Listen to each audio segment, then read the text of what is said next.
Okay, hey, so I'm just dying to read you more osteoarthritis. This has been so fun today. I'm starting at page 53. This is chapter 4.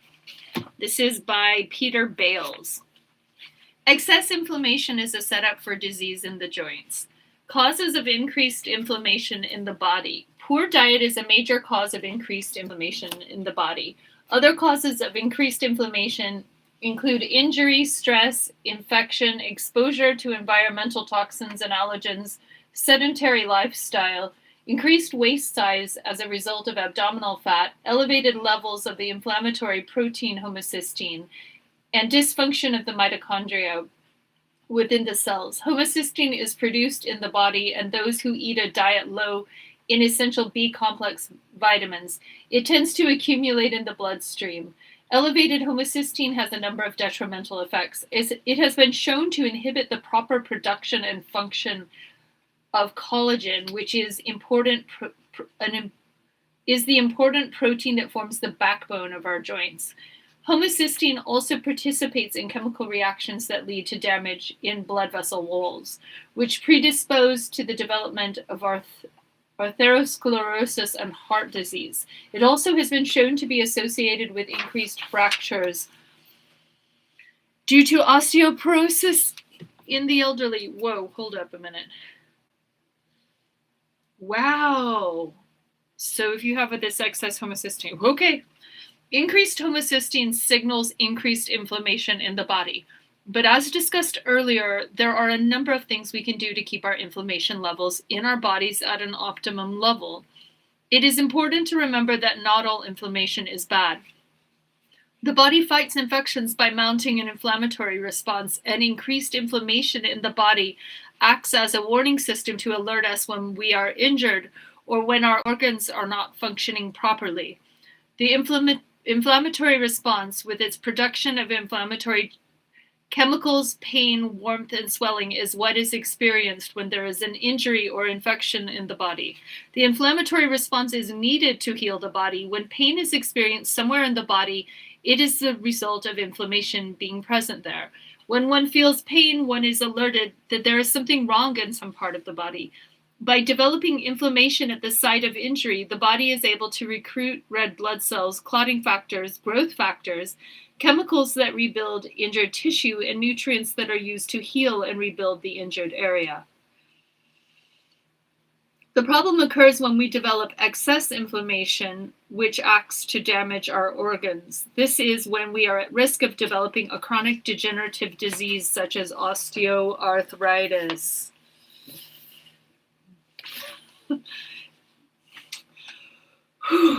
Difficult subject, page 54. Being overweight and obese is inflammatory.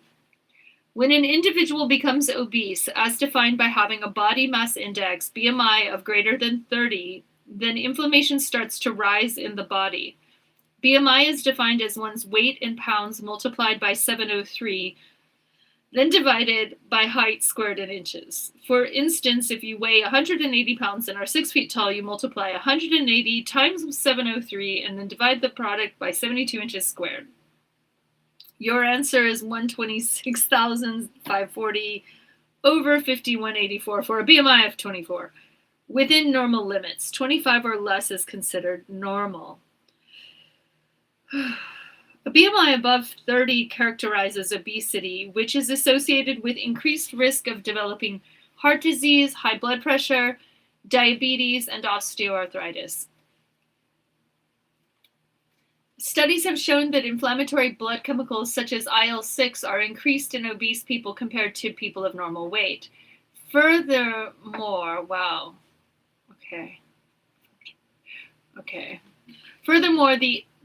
this increase in IL-6 levels found in obesity predicts the development of diabetes and future heart attacks. That is, the higher IL-6 levels indicative of increased inflammation in the body. The higher the chance that a particular person with obesity will develop heart attack or diabetes in the future. These findings highlight how critical inflammation is in the body in triggering heart disease, diabetes, and osteoarthritis. When we gain weight, our bodies start producing increasing levels of inflammation. This occurs because our fat cells, predominantly those located around the waist, start to grow in size and become very chemically active. This chemical hyperactivity is not a good thing because it causes fat cells to produce increasing levels of unhealthy fat hormones and inflammatory messengers, IL-1 and bad prostaglandins, which are then released into the bloodstream with detrimental effects to the organs. The organs involved include the joints, osteoarthritis, the heart, leading to heart attacks, and pancreas, insulin resistance, and type 2 diabetes. These chemical compounds, such as IL-1 and bad prostaglandins, are able to turn on genes that cause cartilage breakdown in the joints and also trigger chemicals that damage vessel walls in the heart. Please reference Chapter 8 for a more detailed discussion. Inflammation is caused by excessive intake of inflammatory fats, such as saturated and trans fats, produced in an important pathway in the cells called the arachidonic acid pathway. Wow. When we consume large amounts of unhealthy saturated and trans fats, the arachidonic acid pathway in cells is activated to produce prostaglandins. Prostaglandins are the chemical compounds responsible for carrying out the inflammatory response in our bodies. These are the same compounds that are produced when we are injured or when we get sick. Please see discussion above. Okay, while normal inflammatory responses can help the body to heal, the problem arises when the body produces excessive amounts of prostaglandins, which circulate in the organs and cause disease. Inflammatory or bad prostaglandins work together with IL-1 and IL-6 to cause atherosclerosis by increasing fat deposits on vessel walls. The development of insulin resistance and the turning on of cartilage break down genes in the joints.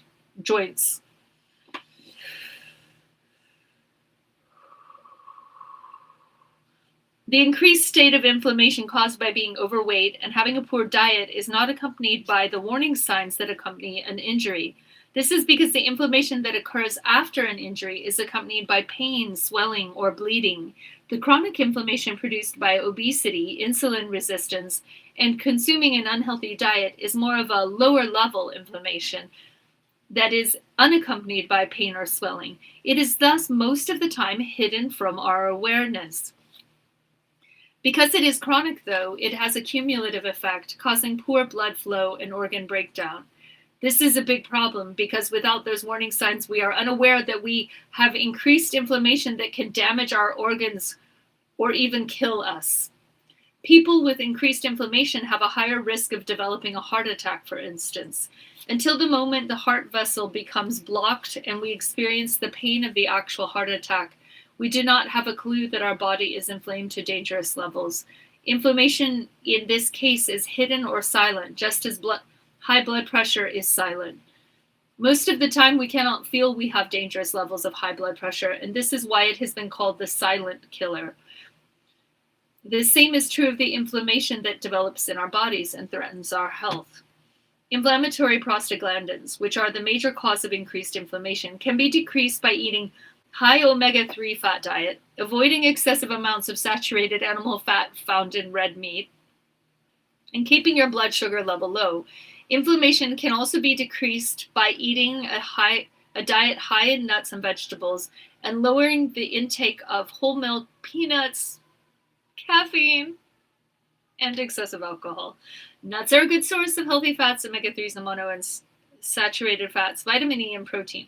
For example, pistachios and macadamia nuts have high amounts of monounsaturated fats. Almonds are also a very good source of healthy fats. Walnuts contain the very healthy omega-3 fats. The problem with peanuts is that they contain aflatoxin, which is a known carcinogen. Peanuts also do not contain the beneficial omega-3s as other nuts do. Caffeine increases cholesterol and blood pressure and results in high blood sugar. These changes are linked to increased inflammation. Excessive alcohol causes liver damage and also leads to vitamin and mineral deficiencies. poor nutrition, and stomach problems, all of which increase inflammation. Whole milk has increased saturated fats, which have been described previously to increase inflammation in the body. Vegetables contain no excess sugar or unhealthy fats, which are known to increase inflammation. Furthermore, vegetables contain many antioxidants, substances that fight oxidative stress and thus decrease cell damage. Okay, figure 1, causes of increased body inflammation. Eating a diet high in sugars, empty calories, and toxic trans fats, psychological and physical stress, infection, environmental toxins, sedentary lifestyle, metabolic syndrome, obesity, mitochondrial dysfunction, elevated blood levels of homocysteine, insulin resistance. Conclusions. Inflammation is the result of a series of chemical reactions in the body which are fueled by the intake of unhealthy fats and excessive sugar. Inflammation is a normal process in the body that acts to heal injuries and fight infection. It is carried out by substances called prostaglandins, which are generated in the arachidonic acid pathway in cells. When we consume a diet high in unhealthy saturated fats, trans fats, and sugar, and low in omega-3 fats, our bodies produce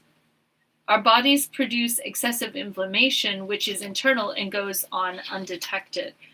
Fat cells are found in fat around the waist become overactive in people who are overweight, producing fat hormones and chemical substances such as IL-1 and bad prostaglandins that wreak havoc on our joint cartilage. A diet high in vegetables with healthy amounts of antioxidants and plant nutrients, nuts, omega-3 fats, lean proteins, and a number of other active nutrients I will discuss in chapters 9 and 14. It's important in lowering dangerously elevated levels of disease-causing inflammation. What is metabolic syndrome and how is it related to osteoarthritis? Metabolic syndrome is an epidemic that is sweeping the United States, but it is largely unknown by most people except for a handful of medical specialists. The word syndrome refers to the fact that it is not a single entity, but a group of unhealthy measurements of body fat content, blood cholesterol levels, elevated blood pressure, and increased blood sugar that predispose individuals to the development of disease. Metabolic syndrome is best defined as a condition in which a person has any three of the following 5 dangerous characteristics. Increased abdominal fat, with a waist size greater than 40 inches in men and 35 inches in women. Increased blood fat content with triglycerides and healthy fats that accumulate in the bloodstream greater than 150 milligrams per deciliter of blood. Decrease in the good fat in blood, high density,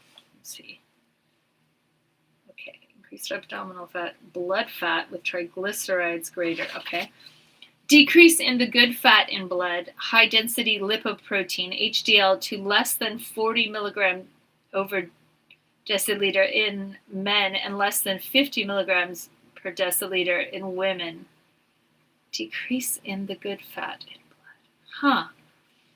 Increase in blood pressure to greater than or equal to 130 over 85. Remember, the top number of this ratio is the systolic blood pressure, and the bottom number is the diastolic blood pressure. Increased fasting blood sugar of greater than or equal to 110 milligrams per deciliter. When we test our blood for sugar levels, we want to normally be fasting for at least 8 hours. After a heavy meal, our blood sugar will be elevated, but the body uses the hormone insulin to clear the sugar from the blood. When the blood shows a blood sugar concentration of greater than 110 milligrams per deciliter of blood, this means the body is not doing a good job clearing the blood sugar. This has detrimental effects as blood sugar remains elevated, causing damage to our organs. The development of metabolic syndrome is not inevitable. There are a number of things we can do to correct the abnormalities noted above and help eliminate the occurrence of disease. Metabolic syndrome with its associated obesity, high blood sugar levels, High cholesterol levels and high blood pressure is estimated to affect 47 million Americans. As discussed earlier, dangerously elevated levels of sugar and bad fats in our blood lead to increased inflammation, which in turn leads to the development of disease. Researchers have found that people with elevated fat in their blood as a result of excessive fat intake and abdominal obesity have metabolic syndrome. These 5 factors associated with metabolic syndrome are important because medical researchers have discovered that people who have most or all of these conditions are more prone to develop diseases like type 2 diabetes, heart disease, stroke, and cancer. The initial chemical imbalance that occurs in the body predisposing us to the metabolic syndrome is the development of increased rusting in our cells. This is brought on by poor eating habits, a sedentary lifestyle with no aerobic exercise or muscle strengthening exercises, and being overweight. The increased rusting has detrimental effects on the energy-producing factories in cells, the mitochondria. Under these conditions, the mitochondria start to leak free radicals and other toxic substances, which causes the buildup of the sludge in organs such as our blood vessel walls and our joint cartilage. This damages these organs, causing the development of disease. Scientific research has looked at people who have low levels of vitamins and minerals in their bloodstream and has shown that they are the ones most likely to exhibit metabolic syndrome and degenerative diseases.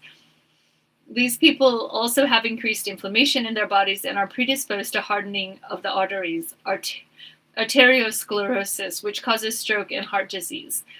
The risk factors and unhealthy parameters that lead to metabolic syndrome are the same ones involved in the breakdown of cartilage in the joints and the development of osteoarthritis.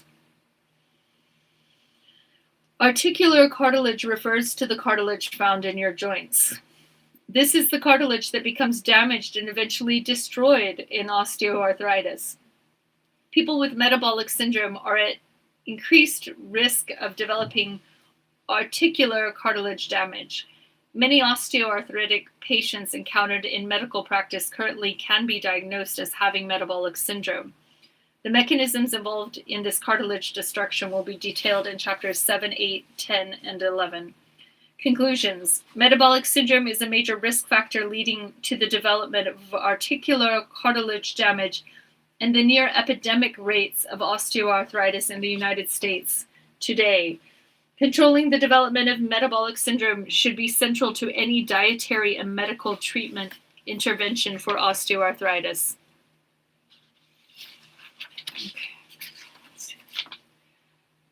Let's see.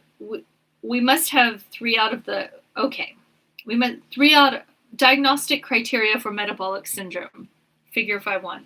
Must have 3 out of the following: waist size greater than 40 inches for men, greater than 35 inches for women, increased blood triglycerides, 150 milligram per deciliter, decreased HDL fat, less than 40 milligrams per deciliter for men, and less than 50 milligrams per deciliter for women, increased blood pressure, 130 over 85 mmHg, I don't know how you say that. Increased fasting blood sugar, 110 milligram. Okay. Blood sugar, milligram per deciliter. Well, cool. Oh no. Obesity is a bad player in the degeneration of our joints. So this is Osteoarthritis by Peter Bales. Page 63. The incidence of obesity, defined as an excessive amount of body fat, has reached epidemic levels in the United States. According to statistics from the World Health Organization, 20% of American adults are obese. Obesity is defined by using the BMI formula described in Chapter 4. Please see Figure 6.1 for more details. For optimum health, we should keep our BMI at 25 or less. A BMI greater than 30 indicates obesity. Obesity is more prevalent than it has ever been in history, with an estimated 60 million obese and 9 million severely obese people, defined as a BMI of greater than 40 in the United States. That bag of potato chips or box of cookies is very hard to put down once you've started eating it. These unhealthy eating habits, combined with our overall inactivity due to lack of exercise and a reliance on the internet and computers to run our lives from the comfort of our couches are changing the way Americans look and feel. Our inflammatory and fattening diets, combined with the estimated 50,000 man-made and often toxic chemicals, pesticides, cleaners, food additives with which we come into contact every day, causes changes in our genetic function. They turn on genes that lead to increased inflammation and joint deterioration in our bodies. While obesity and unhealthy diet are both risk factors for developing degenerative joint disease, proper nutrition routinely affects our joints by decreasing the buildup of rust and decreasing the overall inflammation in our bodies. According to government estimates, the rate of obesity among Medicare-aged Americans aged 62 to 65 has more than doubled in the last 15 years. Medicare spending has also doubled in the last 15 years, and obesity-related illnesses such as heart disease, high blood pressure, and cancer amount to a large portion of this spending. And this book is from 2008. Okay,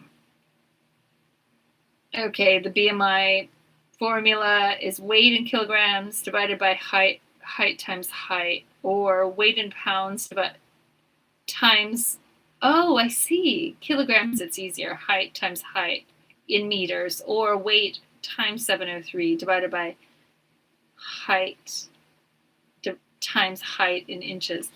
Okay, results 19 to 24 is normal, 25 to 29 overweight, 30 to 39 obese, 40 to 54 extremely obese. Okay. Our diet talks to our genes. Diet, nutraceuticals, vitamins, and minerals interact with our genes, cause disease or health. The fat around our waists is highly inflammatory. Obese people have large active fat cells that produce a number of disease-causing chemical messengers and hormones. Fat around the waist also attracts white blood cells, which are the cells responsible for fighting infection. This in turn increases the amount of inflammation in the fat cells, which leads to the production of substances such as IL-1 and IL-6, which cause damage to other organs. Obesity is dangerous to our health because fat cells become dysfunctional in obese individuals, causing damage in organs such as joint cartilage by the release of these chemical messengers. Obese people are often also insulin resistant. That is, their cells have become insensitive to insulin because of its overproduction in the body, resulting from chronically elevated blood sugar levels. As long as these individuals remain insulin resistant, they cannot lose weight. To burn off fat around the waist, the body needs to first be hormonally balanced.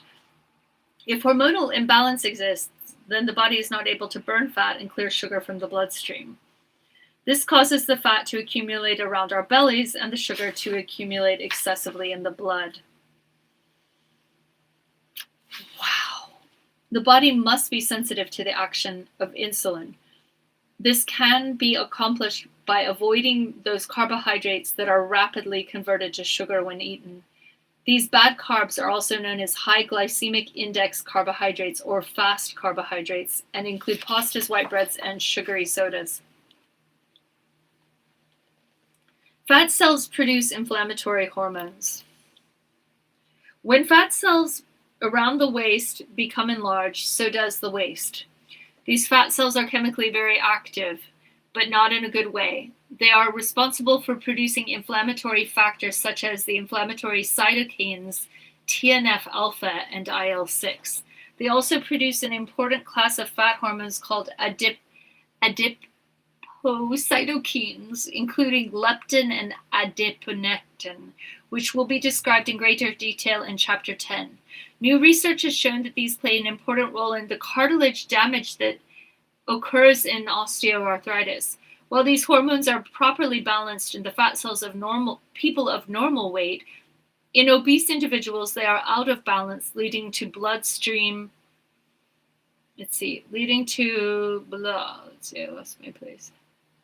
inflammation, increased circulating fats and cholesterol in the bloodstream, and the perpetuation of insulin resistance, which eventually leads to diabetes. This is the chemical environment that leads to the development of osteoarthritis in younger people more than ever before. These chemicals are responsible for maintaining a state of insulin resistance that encourages the adding of more fat around the waist and the increasing of our weight. 40 years ago, obesity was rare in the United States. Now we are seeing a new level of obesity called extreme obesity. People who are extremely obese, those with BMI greater than 40, are often candidates for weight loss surgery, which has become very common. If we continue with our current dietary habits, what further problems can we look forward to?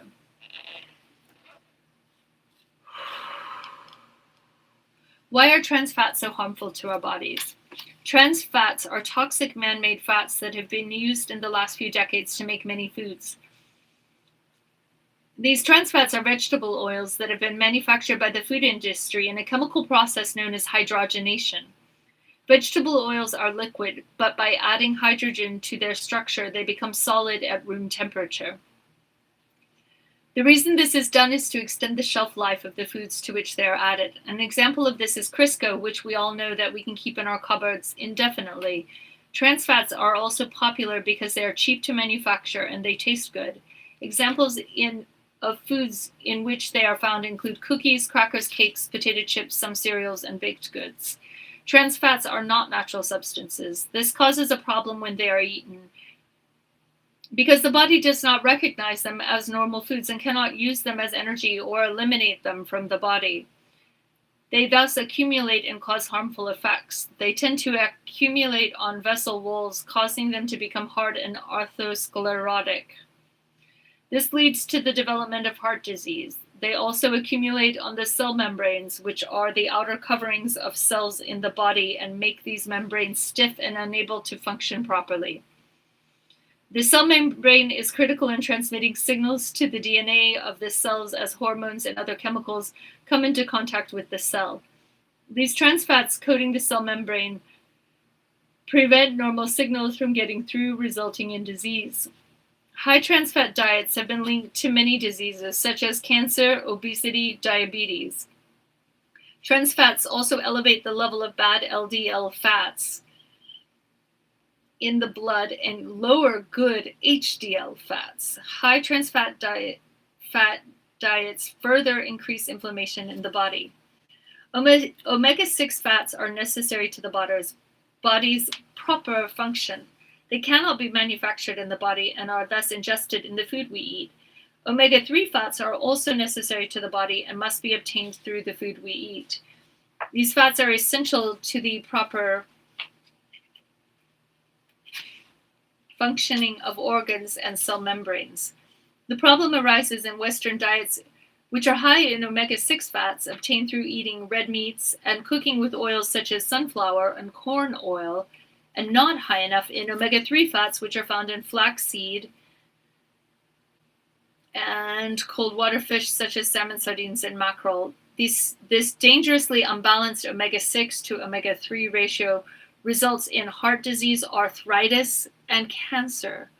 When we eat too many omega-6 fats, we stimulate our arachidonic pathway to produce more unhealthy prostaglandins and fewer healthy prostaglandins. This results in increased inflammation and increased clotting in the body, both of which are undesirable when excessive. Increased clotting causes heart attacks and strokes, and increased inflammation is linked to heart disease, arthritis, and cancer. Producing the wrong kind of prostaglandins leads to increased inflammation. Prostaglandins are messengers, much like hormones are, and they send signals to the cells of the body. They have important functions such as to control growth of cells, control the function and production of hormones, influence how much inflammation is in the body, and affect our blood vessels. A diet high in omega-6 fats activates the arachidonic acid pathway to form a prostaglandin known as E2. This causes increased inflammation in our joints by triggering cartilage cells to produce increased free radicals and other rust-producing substances which damage cartilage. A diet high in omega-3 fats decreases the production of the prostaglandin E2 and thus has beneficial effects in decreasing inflammation in our joints. Healthy prostaglandins have such effects as relaxing blood vessels, which helps blood circulation and lowers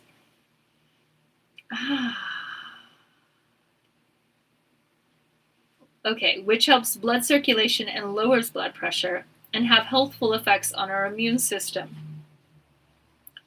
Eliminating the wrong types of fats from our diets can go a long way in preserving our joint cartilage. The goal is to increase consumption of omega-3 fats and decrease consumption of omega-6 fats. Eating the wrong types of fats increases the bad low-density lipoprotein, LDL, and triglycerides in our blood, which are known to lead to clogging of the arteries. We must eliminate trans fats from our diets. The quickest way to eliminate trans fats from the diet is to stop eating prepackaged foods designed to last a long time on our kitchen shelves. High trans fat foods to be avoided include salad dressings, cake mixes, cookies, crackers, potato chips, certain cereals, French fries, and margarine. These foods need to be replaced by healthful foods including fruits such as cranberries, apples, strawberries, and tomatoes, vegetables such as broccoli, cabbage, cauliflower, cold water fish such as salmon, sardines, and mackerel, olive oil instead of margarine, nuts such as almonds and walnuts, flaxseed, and plant protein such as soy and tofu. Arthritic pain and the acid-alkaline balance in our diets. Arthritic pain is increased when the pH in our bodies is out of balance. Too much acidity, which is caused by unhealthy and toxic foods, increases the pain in our joints. In contrast, our joints respond well to a diet that alkalinizes our pH.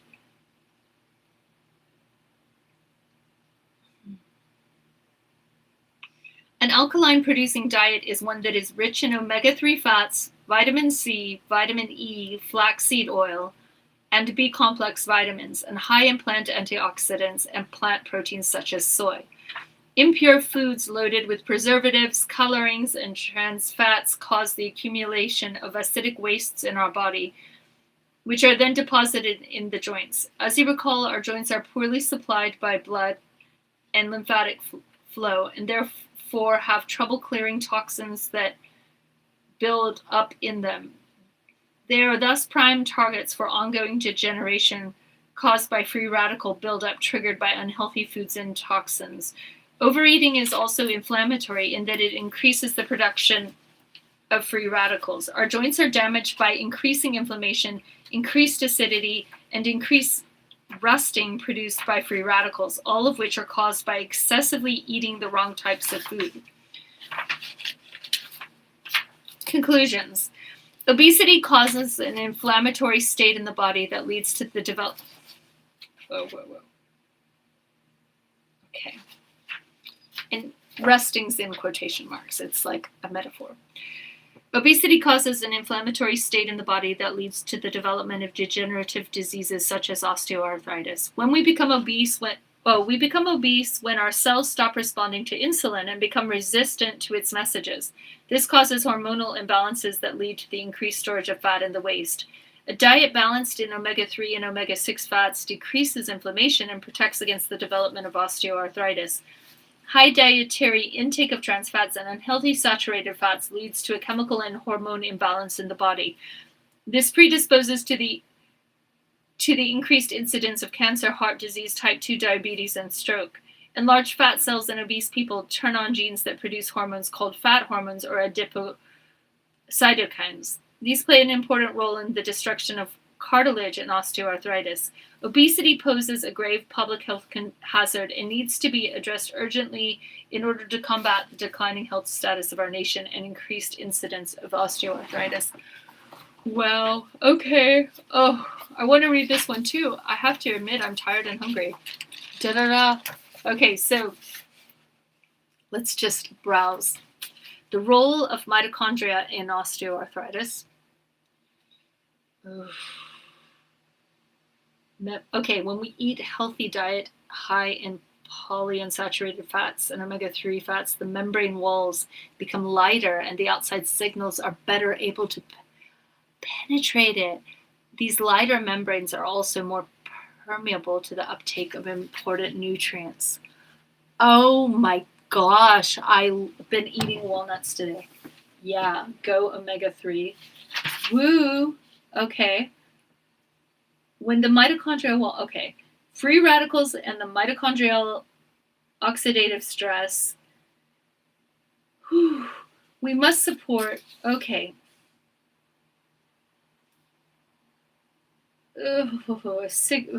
he's saying a 673% increase in total joint replacements as a result of arthritis is expected in the next 25 years. We must support our detox systems to stay healthy.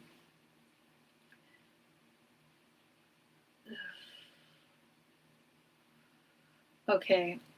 The body is equipped with detoxifying systems that remove free radicals and other toxins. The detoxification system consists of 3 important enzymes found in cells: superoxide dismutase, glutathione peroxidase, and catalase.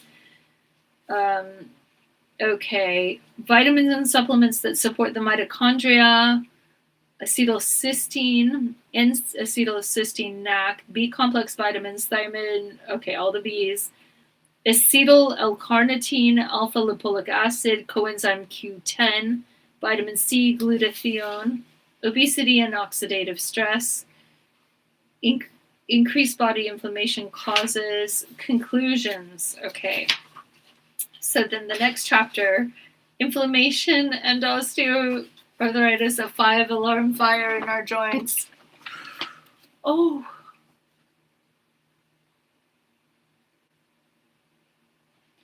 genes interact with the environment to cause disease. Interleukins, TNF, and inflammation. IL-1 causes inflammation and arthritis. IL-1, IGF-1 imbalance triggers cartilage damage in joints. PPAR receptors blunt the effects of inflammation. That's peroxisome proliferator activated receptors. Insulin resistance increases inflammation in the body. Insulin resistance is caused by defective GLUT4 transport system. Inflammatory blood clots, atheromas, and joint bone contribute to the development of osteoarthritis. Oh my gosh. OPG wrinkle balance is altered in osteoarthritis. Osteoarthritis is linked to high blood fat content. The Cox pathway of inflammation. Prostaglandins that are harmful are produced in the arachidonic acid pathway through the action of an important inflammatory producing enzyme COX-2. The anti-inflammatories Vioxx and Bextra, which were recently pulled off the market because of cardiac side effects, are COX-2 inhibitors. They work by decreasing inflammation and decreasing the pain of osteoarthritis by blood. Inflammation is linked to the production of cartilage-destroying AGEs, and that is something,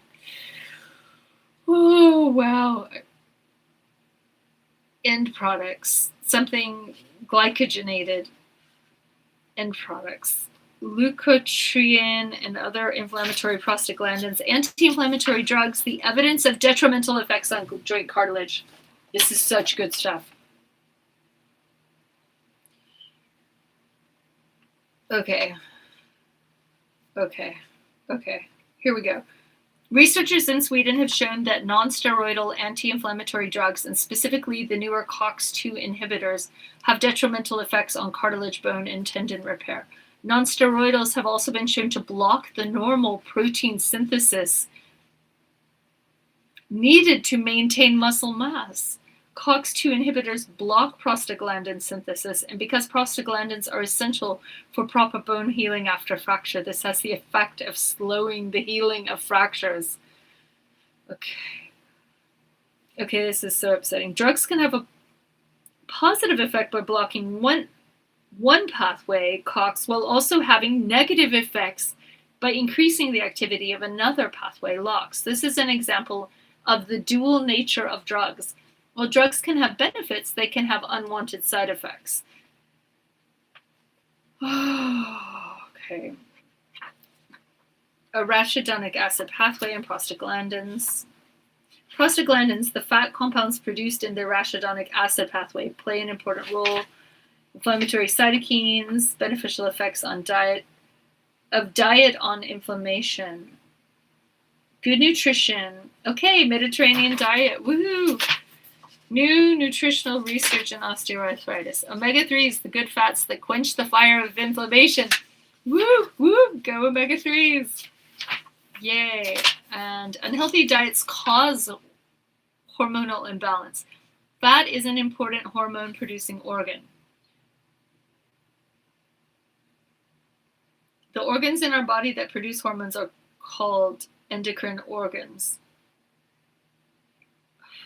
Hormones regulate our body's chemical balance called homeostasis. Fat normally produces hormones called adipocytokines.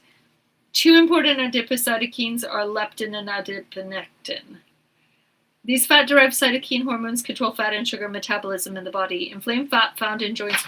Okay, so I'm trying to give you a preview of the stuff I want to read later. The role of leptin in inflammation and obesity. It's getting harder. Leptin resistance. Leptin stimulates production of inflammatory cytokines and nitric acid. Leptin levels are elevated in osteoarthritis and obesity. Adiponectin plays a role in osteoarthritis. The proper functioning of insulin fights inflammation in the body. Insulin resistance skyrockets the production of free radicals. Increased inflammation and insulin resistance leads to hormonal imbalances. The role of SNPs, small changes in the gene and genetic individuality. Obesity predisposes women to increased leptin levels and to osteoarthritis. Estrogen receptors, menopause, and osteoarthritis. The female hormone estrogen is an important regulator of cartilage cells, and women have a higher incidence of osteoarthritis compared to men.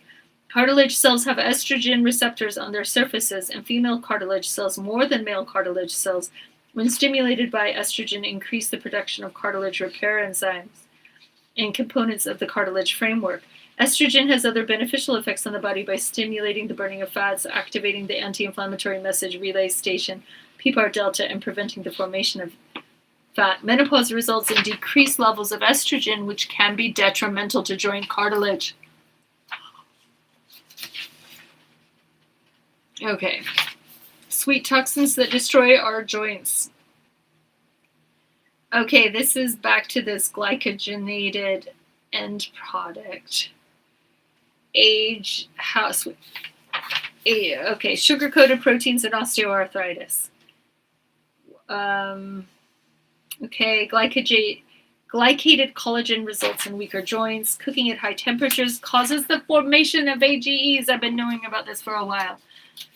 But I didn't think of like the heterocyclic amines that are developed when meat is cooked as that, but it is the same concept, this glycogenated process, acrylamide, heterocyclic amines. Food cooked at high temperatures leads to an increased age formation. Okay, wow, this is a big revelation. AGEs cause cartilage destruction. RAGE activates the inflammation-producing pathways. RAGE affects bone. RAGE receptor gene differs among people, determining the damage caused by RAGE.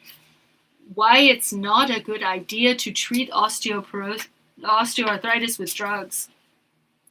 What is the problem with drugs? The popular non-steroidal drugs and their side effects. An example on one is, why are anti-inflammatory drugs dangerous to cartilage in our joints?